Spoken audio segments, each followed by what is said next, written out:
গরুর গোস্ত সব কিছু একসাথে মাখিয়ে টাখিয়ে আম্মু আছে চড়াই দিয়েছে, কারণ আমার ঘুম থেকে ডাকতে ডাকতে আম্মু অলরেডি রান্নার অর্ধেক হয়ে গেছে।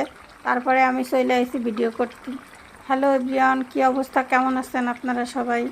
রান্না বান্না চলতেছে গরুর গোস্ত। শুধু কি গরুর গোস্ত, সাথে আর কী কী আছে চলেন আপনাকে একটু দেখাই। দেখেন গরুর গোস্ত কিন্তু রান্ধন বান্ধন শেষ। ফাইনালি গরুর গোস্ত রান্না ডান।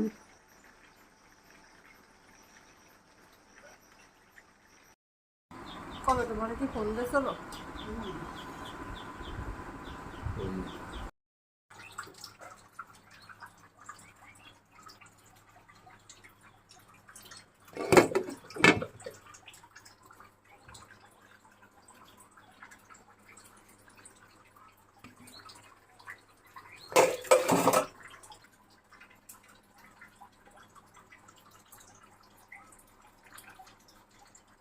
পোলাও গরুর গোস্ত সব কিছু রান্না শেষ, এখন খাইতে হবে। এখন ফ্রেশ ট্রেশ হয়ে খাওয়া শুরু করতে হবে। ভালো থাকেন সবাই, আল্লাহ হাফেজ।